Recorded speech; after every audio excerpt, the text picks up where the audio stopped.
U.S. troops are just 1 mile from the Chinese border, and there they are, that little red thingamajig.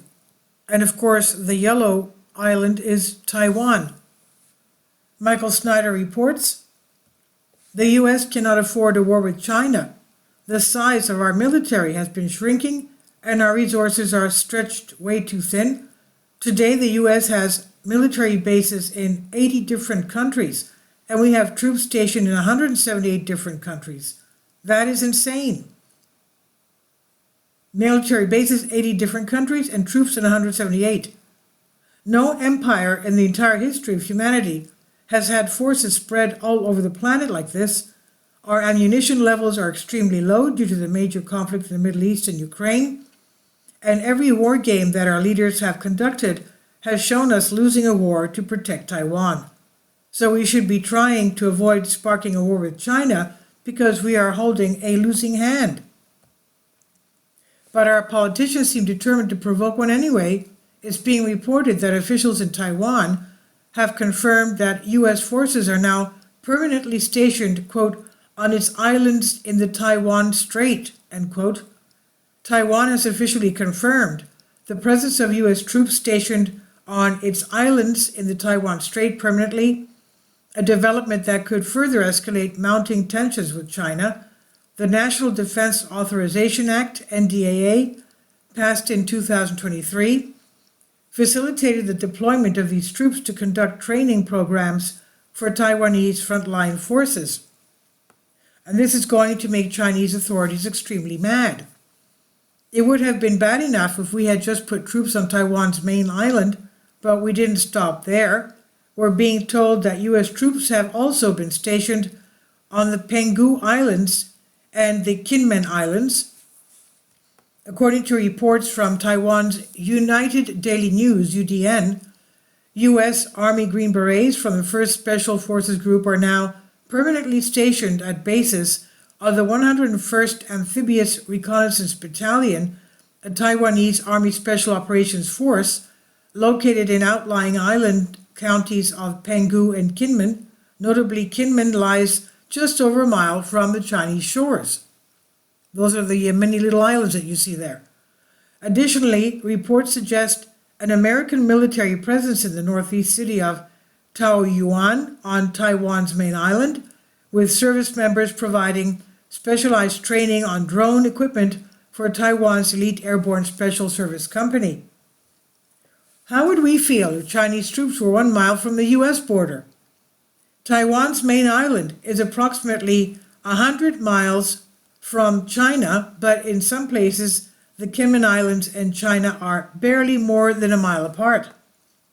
The island of Taiwan, governed by the Republic of China, ROC, lies about 100 miles, that's 161 kilometers, east of mainland China, across the Taiwan Strait.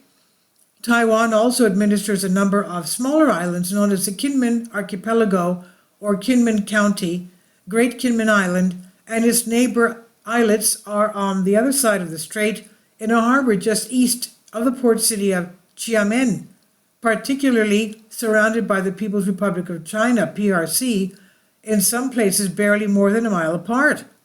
So there we are. Isn't that a little bit too close for comfort? What are our leaders thinking? This does not make war less likely, it makes war more likely. On Wednesday, China sent 32 warplanes towards Taiwan in a 24-hour period. 32 Chinese warplanes were detected over Taiwan in just 24 hours, the county's defense ministry said. In the 24 hours between Wednesday 6 a.m. and Thursday 6 a.m. local time, the second highest number of Chinese planes this year buzzed over the island nation, accompanied by 5 naval vessels around Taiwan. 20 of the aircraft crossed the median line of the Taiwan Strait, the Ministry of National Defense said in a statement on Thursday. The aircraft were detected after nightfall and included fighter jets, unmanned drones, and medium-range transport aircraft, according to the ministry. The Chinese do this sort of thing when they are upset, and right now they are very, very upset. And China has been feverishly preparing for the coming war.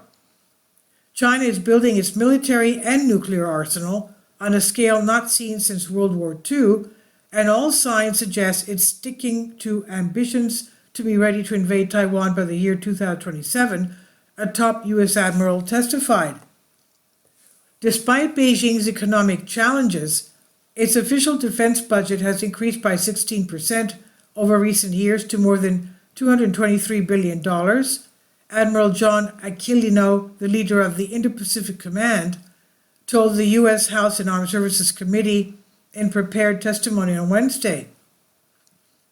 In the 3 years since he took command, he said the People's Liberation Army, or PLA, has added more than 400 fighter aircraft, along with more than 20 major warships. It's also doubled its inventory of ballistics and cruise missiles since 2020, he said. When war with China finally erupts, will we be able to handle it? Of course not. Our forces are scattered all over the planet, and so many of our resources have already been poured into the war in Ukraine. Even though there have been efforts to ramp up ammunition production in the U.S., it's being reported that Russia is producing nearly 3 times as many artillery munitions as the United States and Europe combined. Russia's defense minister said on Thursday that artillery shell production had risen by nearly 2.5 times in the past year, while artillery component production has soared by a factor of 22 as Moscow races to rearm faster than West can supply Ukraine. Russia's current dominance in artillery production is a factor that could help decide the course of the Ukraine war, which is largely fought with artillery and drones, at a time when the West fears Russia is set for more battlefield wins. CNN reported earlier this month that Russia is producing nearly 3 times as many artillery munitions as the United States and Europe combined, citing unidentified Western intelligence sources. No matter how you feel about the war, it is just embarrassing. One of the reasons why we won World War II was because the U.S. could simply outproduce everyone else by a wide margin, but now we just look pathetic. French President Emmanuel Macron and other Western leaders have suggested that NATO troops should be sent into Ukraine if that is what is necessary to keep the Russians from winning. If in fact it actually happens, U.S. boys and girls will inevitably be sent to lose their lives in the trenches of eastern Ukraine as well. In anticipation of a wider war, the Russians are conducting another round of mobilization. In fact, Russian Defense Minister Sergei Shoigu has just announced the creation of 2 new ground armies with 16 new brigades and 14 new divisions. Meanwhile, Israeli officials continue to insist that a major ground operation will happen in Rafah no matter what the Biden administration thinks about such a move. On Thursday, Israel issued its most defiant response yet to Washington pressure that it abandon its plans for a ground invasion of Rafah over fears of another mass civilization casualty humanitarian disaster, given the high number of refugees packed into the southern Gaza city. A top Israeli official was quoted in Bloomberg as saying, "The military is going to invade Rafah and defeat Hamas, even if the entire world turns on Israel, including the United States." Israeli Strategic Affairs Minister Ron Dermer issued the words in a podcast interview. "We're going to go in and finish the job, and anybody who does not understand that doesn't understand what the existential nerve of the Jews that the existential nerve of the Jews was touched by the October 7 event," he said. "And when the IDF goes into Rafah, that could cause the entire region to erupt. And so U.S. forces may be called on to intervene in the Middle East as well. Spreading your resources way too thin is a sure way to lose. Unfortunately, our politicians don't seem to understand this, and their very foolish decisions will soon lead to absolutely disastrous consequences." And this is by Michael Snyder on the Economic Collapse blog. Please leave your comments, and thank you for your support.